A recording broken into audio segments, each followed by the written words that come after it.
So after roughly 1 year of the change of policy with respect to buyer commissions and all the things that go along with it, what have we seen? Well, we've seen kind of a relatively slow moving needle, right? We haven't seen major adoption. Now, it's not adoption on the part of consumers, it's the adoption on the part of the industry. I mean, what do we have? We have many, and I would argue in some markets, most agents really aren't unpacking that buyer agreement the way it should, really not going into the detail of all the terms and conditions and really explaining to buyers in detail the fact that the buyer agent compensation is the value based upon what that buyer agent is giving the buyer, and at the end of the day, the compensation for it is based upon that engaging conversation.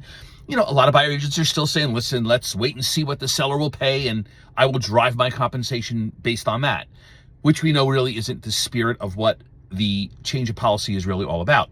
On the other side, with sellers, we still have listing agents telling sellers, hey, you know, if you don't offer compensation up front, if you don't state it in advance, if you don't really make that immediate representation of compensation, hey, something bad's going to happen, like buyer agents aren't going to bring their buyer, or you're not going to get the most money. We still have a lot of that.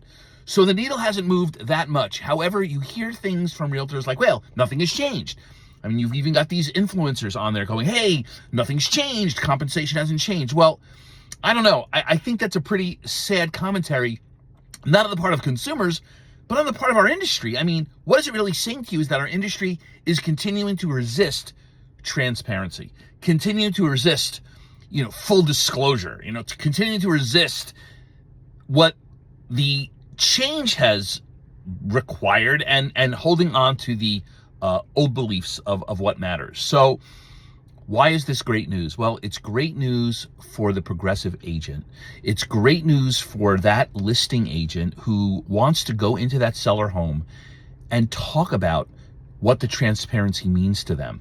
Remember, you're going to be competing against often some antiquated agent that's still holding on to this belief system or still holding on to an old policy. Use this new policy as an advantage. Use it as a resource for yourself to differentiate. And again, we're not telling sellers not to pay compensation, but what we should be saying is that you as a seller, you have amazing choice. And we want to be involved with you on that choice and give you what that means to you. Now, again, this something bad is going to happen thing, when we say that, aside from it not even being ethical, what we're saying is that consumers won't find your home. We're saying that buyer agents are going to block, resist, not bring their buyer. Well, what it doesn't say is that will the buyer find the home anyway?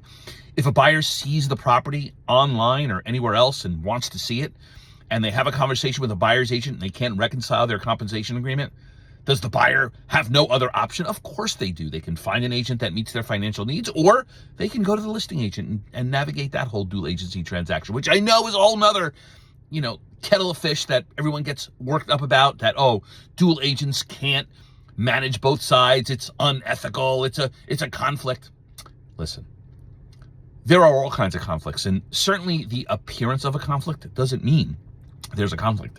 If you've been doing this business for 30 seconds, you know that you can manage both sides ethically and properly. You just have to put it all out on the table and explain what this dual fiduciary means and how, as a great listing agent, what do? You don't look to pull people apart. You look to bring people together.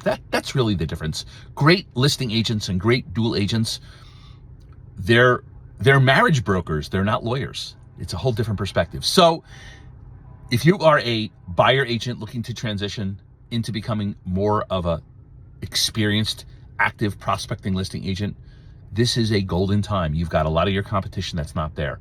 If you are an existing listing agent that really hasn't built your business through referrals, or you even get referrals and you want to do more business, go out and prospect and start educating sellers. Ask them, hey, are you familiar with the new policy change and how that brings more transparency into your decision-making?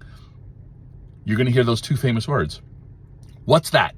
Which is permission for you to communicate, discuss, and talk. So the change of our business has absolutely changed.